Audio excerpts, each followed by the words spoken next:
saka na sila magbayad doon sa para bang kami munang gagasto ngayon. Pag kita na sila, saka na sila magbayad without interest.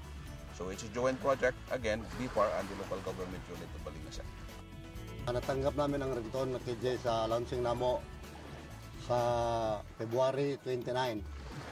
Yan ang starting namin sa rent-to-own, February 29. Dalawa lang ho ang anak namin, pero sa ngayon, marami kaming kinakain. I'm proud to be a fisherman kasi po na patuloy namin ang pag-aaral ng aming mga anak dahil lang sa fishing. Ang nabigay namin na fingerling ay 5,000.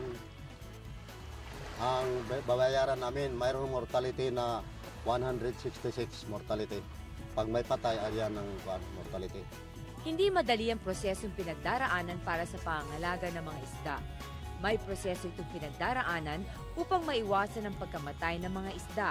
Gayon din ang pagtiyak sa ligtas na pagkain ng mga ito.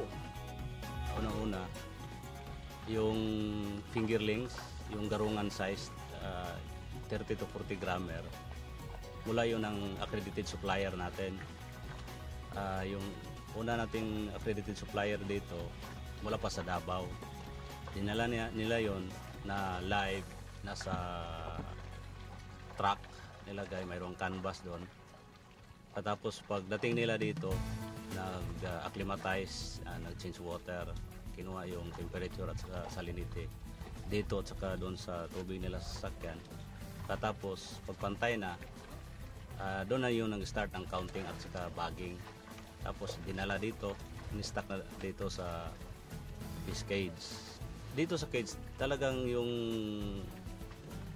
duration ng culture period natin is 3 to 4 months na talaga.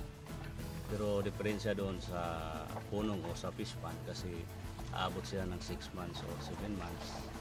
Pero dito kasi yung fingerlings natin in stock is 30 to 40 grammer na malalaki na.